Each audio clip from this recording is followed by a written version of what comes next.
자, 오늘은 욕심과 거짓이라는 제목입니다. 자, 우리가 지난 시간 9장에 그 실로암 이야기를 살펴봤는데요. 오늘 9장 넘어서 10장을 보지 않고 예전에 살펴봤던 8장 이야기를 다시 한번 살펴보려고 합니다. 그때 살펴보지 않았던 부분을 오늘 같이 살펴보려고 하는데요. 자, 예수님께서 초막절을 맞이해서 성전에서 그 사람들에게 말씀을 전하십니다. 8장 31절을 보니까요. 그러므로 예수께서 자기를 믿은 유대인들에게 이르시되, 이런 말이 나오죠. 아마 2주 전에 말씀드린 것 같습니다. 이 말씀 보건대 그 예수께서 초막절을 맞이해서 성전에서 말씀을 전하실 때 적지 않은 유대인들이 그 예수의 말씀을 아마 믿은 것 같습니다. 자, 그런데 역시 2주 전에 말씀드렸지만요. 이 사람들의 믿음이 아직 온전치 못했다라고 볼 수가 있습니다. 왜냐하면 31절 이후에 저 밑에 59절을 보니까요. 그들이 돌을 들어 치려 하거늘 예수께서 숨어 성전에서 나가시니라. 사람들이 이렇게 급변했기 때문입니다. 좀 믿는 것 같았는데 보니까 믿지 않게 됐고 오히려 대적하게 됐다는 것이겠죠. 그러니까 그 사람들의 믿음이 31절에서 말하고 있는 그 믿음이 아직 온전하지 못했다는 것입니다. 그 이유가 뭐라 그랬습니까? 저 몇 주 전에 말씀드렸지만요. 예수님께서 여기 그 하신 말씀 가운데 쭉 보시면 아시겠지만 나는 아브라함보다 먼저 났다. 또 나는 하나님께로부터 보냄받은 자다. 이 발언이 문제가 됐기 때문입니다. 왜냐하면 나는 아브라함보다 먼저 있었다. 이 말이 뭐겠습니까? 이 유대인들의 어떤 율법의 조문과 규례를 완전히 무시하는 것이겠죠. 또 하나님의 나를 보냈다라는 말은 뭐겠습니까? 이건 완전히 신성모독이죠. 그러니까 유대인들이 절대 양보할 수 없는 그 믿음의 조상 아브라함 건드리면 안 되는 그걸 건드려 버리고요. 더군다나 여호와 하나님 더 말할 것도 없겠죠. 이 두 개를 건드리다 보니까 믿음이 있었던 것 같았는데 예수를 돌로 치려 하던 그런 무리들로 급변했다는 것입니다. 좀 믿는 것 같았는데 보니까 그게 아니었다.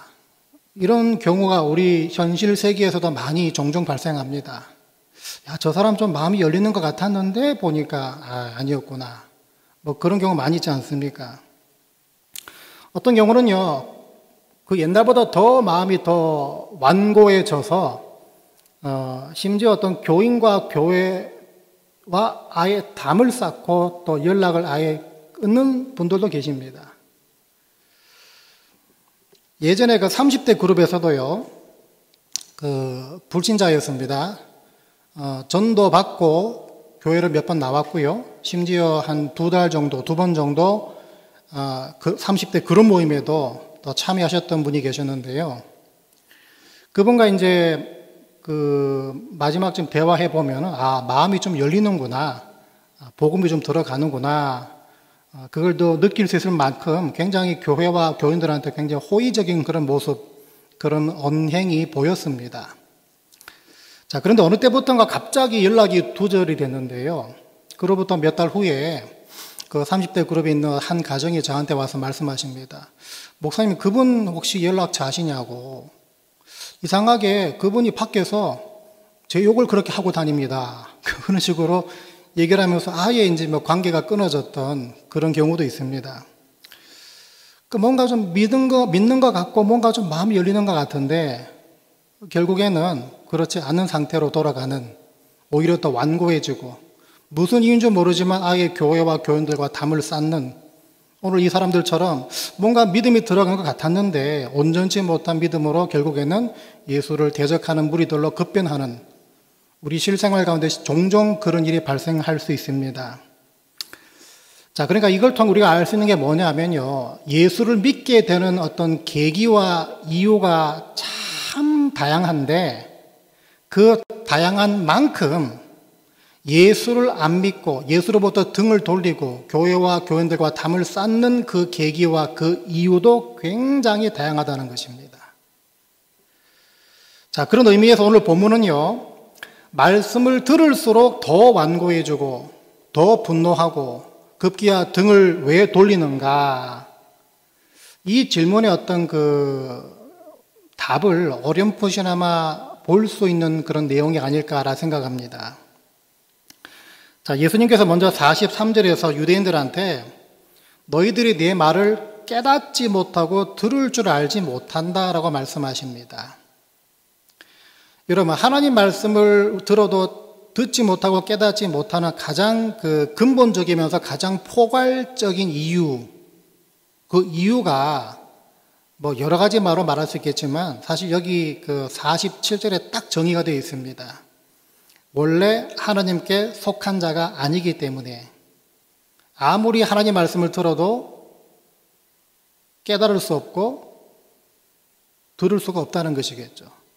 그런데 그런 포괄적이고 그런 근본적인 이유 말고요, 좀 더 이 세부적이고 좀 더 구체적인 이유를 찾아 들어가면 44절의 말씀에 주목할 필요가 있습니다. 여기 보시면 44절에서요. 너희는 너희 아비 마귀에서 났으니 너희 아비의 욕심대로 너희도 행하고자 하느니라.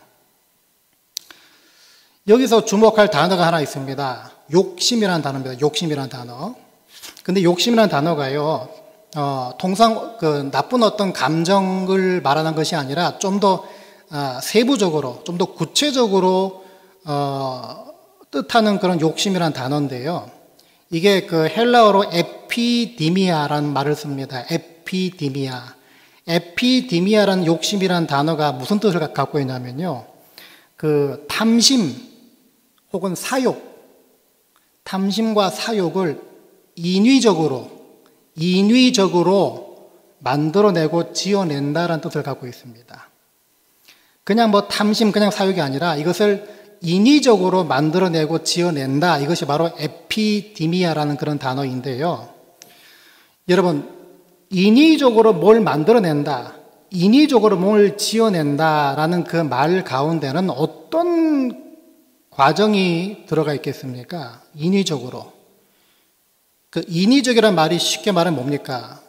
쉽게 말하면 무에서 유를 창조하는 거 아니겠습니까? 동쪽으로 가던 것을 억지로 끌어가지고 서쪽으로 가게 만드는 거. 이게 인위적으로 지어내는 거, 만들어가는 거 아니겠습니까? 자, 그러다 보니까 이 에피디미아, 이 단어 속에서는요, 어떤 의미가 들어가 있는가 하면요, 내 노력, 내 의지, 내 애쓰는 것, 내 열심, 이게 들어가 있습니다. 없는 것에서 있는 것을 만들어내고 동쪽으로 가던 걸 서쪽으로 억지로 바꾸려고 하니까 애씀과 열심과 노력과 의지가 들어가 있는 것, 이게 바로 에피디미아라는 그런 헬라어라는 것입니다. 자, 아시다시피요, 여러분 사탄 마귀가 우리를 넘어뜨리고 또 현혹시키기 위해서 엄청 열심히, 엄청 의지적으로, 엄청 애쓰면서 엄청 노력을 합니다. 그래서 베드로전서 보시면은 사탄 마귀가 우리를 넘어뜨리려고 우는 사자같이 두루 삼킬 자를 찾는다 그러지 않습니까? 참 재미있는 것은요, 그 열심이 여기서 말하는 의지, 애씀, 노력, 이것이 들어가 있는 에피디미아와 똑같다는 것입니다. 그 열심, 이 열심, 같은 무게와 같은 강도의 열심이란 것입니다. 아니, 하나님 말씀을 깨닫고 들으려는 열심만 있지 어떻게 의지적으로 깨닫지 않으려 하고 애쓰면서 듣지 않으려는 그런 열심이 있을 수가 있습니까? 라고 말할 수 있겠지만 그런 열심도 분명히 있습니다. 애써 힘써서 듣지 않으려 하고 노력해서 그냥 막 깨닫지 않으려고 하는 그런 열심이 분명히 있습니다. 언제일까요? 그 열심이 내 탐심과 내 사욕에 묶여 있을 때 그렇게 됩니다. 여러분, 그래서 소위 말해서 믿음 좋다는 사람들이 자기 탐심과 자기 사욕에 사로잡히고 그걸 목적으로 주님과 교회를 열심히 섬길 때 그때만큼 힘들어지는 게 없습니다. 그때만큼 정말 힘들어지는 게 없습니다. 왜 그렇겠습니까? 자신도 모르게 썩어 들어가는데 그걸 전혀 고통으로 느끼지 못하기 때문입니다. 그러니까 쉽게 말하면 우리가 영적 나병이라 그러죠. 코가 떨어져도 귀가 떨어져도 아픔을 못 느끼는 것. 여러분, 제가 몇 주 전부터 계속 다윗과 밧세바의 간음 이야기를 계속 말씀드렸는데요. 다윗과 밧세바 간음 직후에 나단 선지자로부터 지적을 받기 그 중간 시간, 그 시간 동안 다윗이 여전히 성전 올라가서 하나님을 찬양하고 여전히 하나님께 제사 드리고 여전히 하나님께 경배했던 그런 모습이 있습니다. 자신의 정욕, 자신의 탐심, 자신의 사욕에 사로잡힌 채 드린 예배였죠. 거기에 묶여 있는 채 드린 예배였습니다. 자신의 탐심에 사로잡혀 있으니 썩어 들어가는 줄 모르고요. 하나님으로부터 멀어지는 줄을 모릅니다. 더 나아가서 하나님께서 연락하시지 않는 찬양이고 기도이고 예배인지도 전혀 모른다는 것입니다. 영적 나병이죠. 여러분, 그래서 나중에 다윗이 회개하면서 어떤 기도를 드렸습니까? 하나님이여 내 속에 정한 마음을 창조하시고 내 안에 정직한 영을 새롭게 하소서. 여기서 정한 마음과 정직한 영은 최소한 자신 안에 있는 그 에피디미아가 거둬진 상태의 마음과 영적 상태를 말하고 있는 것이겠죠.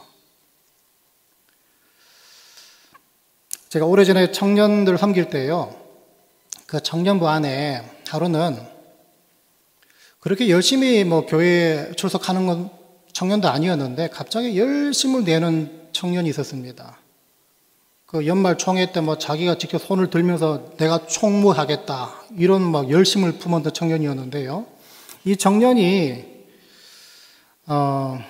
목사님 저 몇 년 안에 저 부자 될 거예요 그런 말을 합니다. 그래서 무슨 일을 시작했나 보다 싶어가지고 열심히 해라 격려해주고 그랬는데요. 나중에 알고 보니까 이 청년이 요즘은 그런 거 잘 없지만요. 다단계 사업 아시죠? 다단계 사업.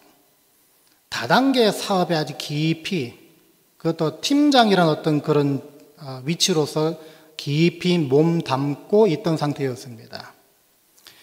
자, 근데 그걸 알 때쯤에는 벌써 손 쓰기가 어려워진 지경이 됐는데, 왜냐하면 이 다단계 사업과 다단계 사업의 대상들이 이 청년이 아니라 이제 장년들 속으로, 이 청년을 통해서 장년들 속으로 이제 스며 들어갔기 때문입니다. 그때 담임 목사님께서요, 야, 신 목사, 정말 골치 아픈 일이 생겼다라고 말씀하신 것이 아직도 기억이 납니다. 이게 왜 그런가 하면요, 여러분, 다단계 그 사업 특성상 지금 소위 말해 자기 옆에 앉아 계신 교인분들 다 뭐가 됩니까? 전부 다 자기 그 잠재적인 고객이 됩니다. 잠재적인 고객이 되죠. 심지어 이 피라미드식 구조이기 때문에 내 고객이 또 다른 고객을 만들어내야 내게 이익 창출이 되는 것이겠죠. 그래서 서로가 더 많은 고객들을 붙잡아야 될 경쟁의 관계가 되어버립니다. 교회 안에서. 교회 안에서요.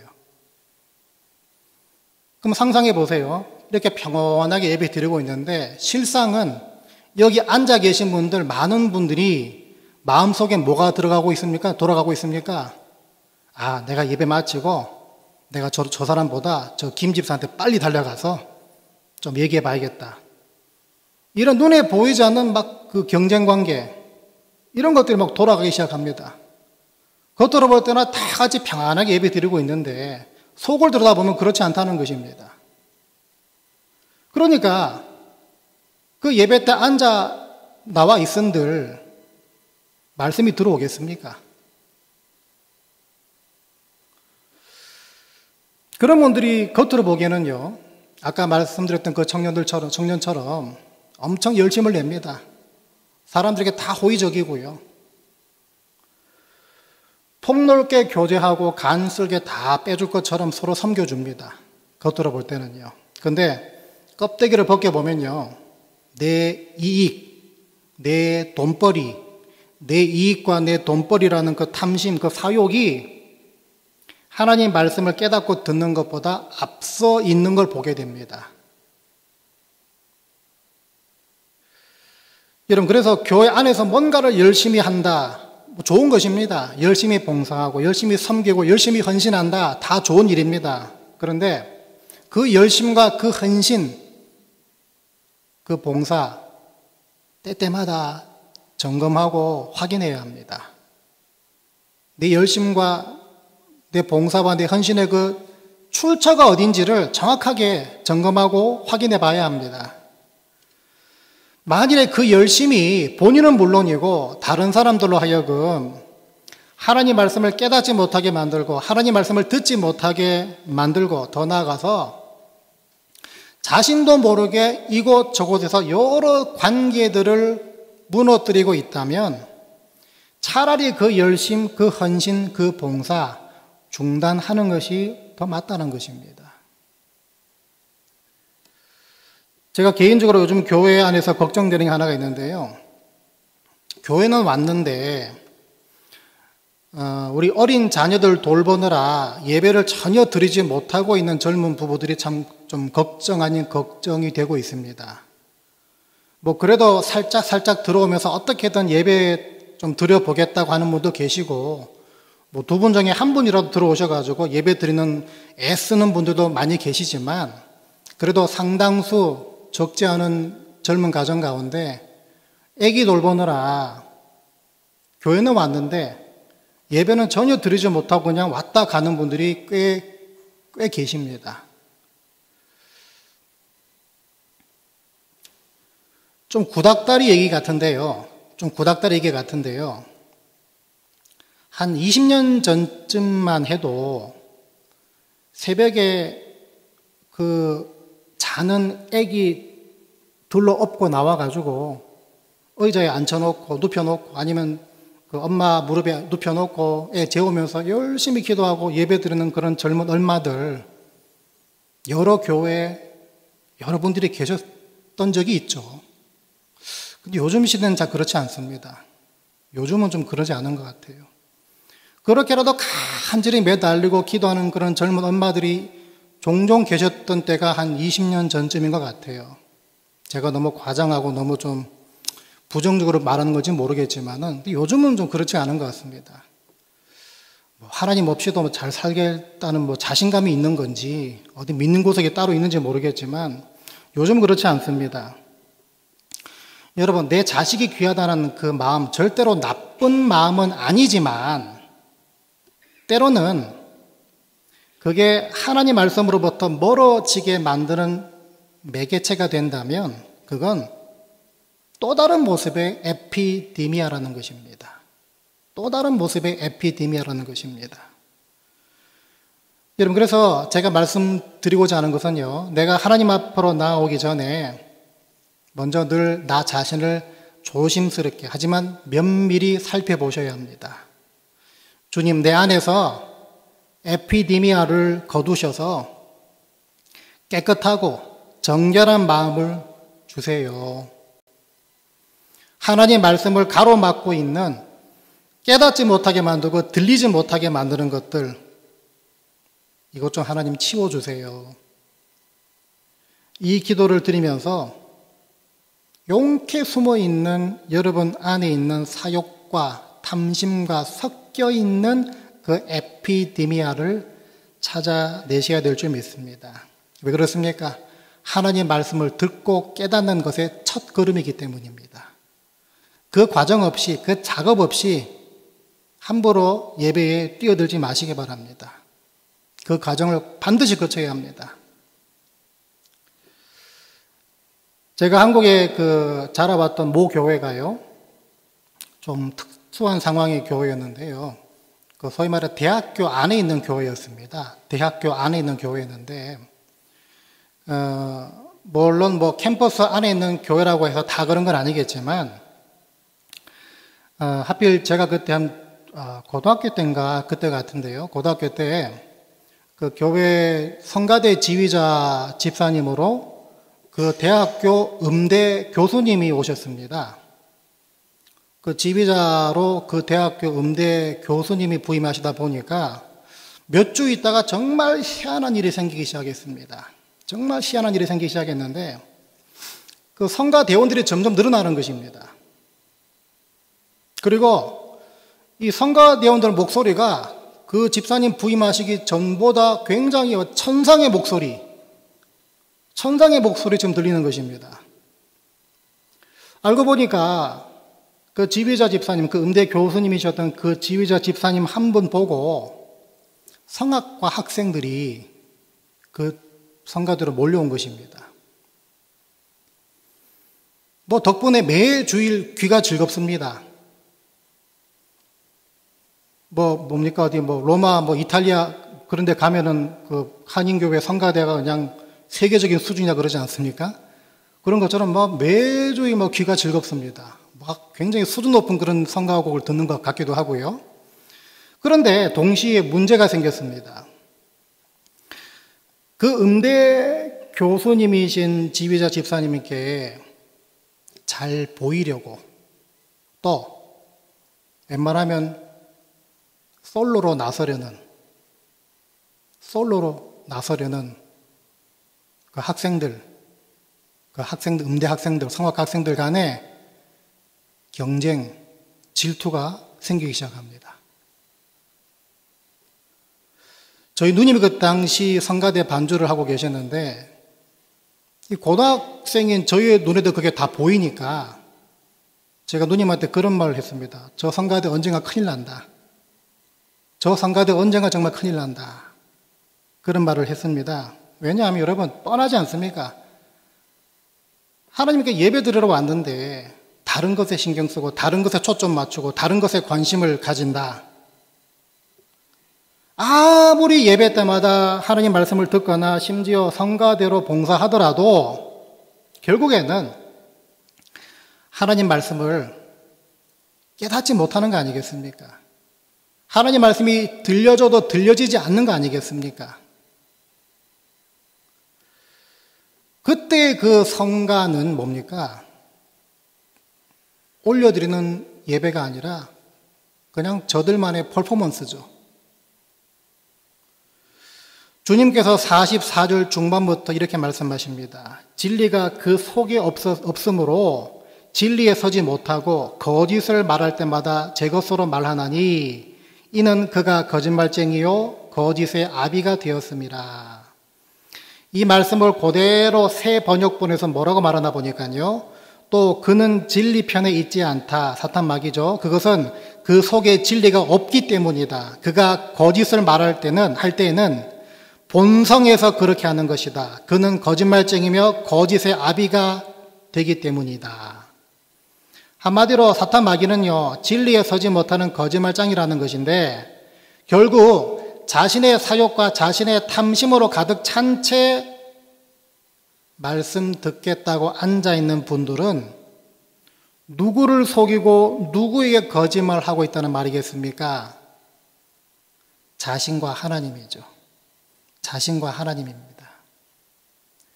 저는 옛날 그 성가대원들 중에 적지 않은 분들이 하나님과 자신을 속였다고 생각을 합니다.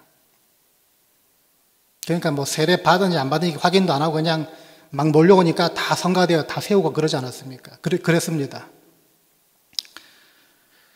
결국 하나님의 말씀 이것이 가볍게 들려지고요. 귀하게 들리지도 않을 때 무엇이 깨닫지 못하게 만들고 듣지 못하게 막고 있는지를 우리는 늘 수시로 하지만 세심하게 점검하고 확인하셔야 될 줄 믿습니다. 분명히 여러분 안에 자기 탐심과 사욕이 이런저런 모양으로 변형되어 있는 에피디미아, 이게 분명히 발견될 것입니다. 그 에피디미아가요, 누구를 향한 오해의 모습으로 아니면 교회나 설교자를 향한 불평과 분노의 마음으로, 아니면 교회를 통해서 뭔가 한몫 챙겨보겠다는 심리로 꽈리를 꽉 튼 채 여러분 속에 자리 잡고 있을지도 모를 것입니다. 우리가 2018년부터인가요? 그 예배를 위한 기도 모임 가지고 있지 않습니까? 이번에 그 6, 7, 8월 동안 예배와 말씀에 집중하는 그 기간을 통해서 그래도 뭐 예전보다 적지 않은 분들이 그 예배를 위한 기도 모임에 많이 참석해 주셔서 너무 감사한데요. 그 기도의 모임에 참석하는 분들이 그분들만이 누릴 수 있는 특권이 있습니다. 특권이 있습니다. 바로 본인이 드린 기도에 본인이 그 기도에 맞춘다는 것이겠죠. 본인이 올려드린 그 간구에 본인을 맞춘다는 것이 그들만이 갖고 있는 특권입니다. 왜 그런가 하면요. 쉬운 말로 말하면 한 입으로 두말할 수 없는 것이고요. 내가 고백과 간구와 기도는 이쪽으로 했는데 막상 그 후에 예배는 저쪽으로 드릴 수가 없게 되기 때문입니다.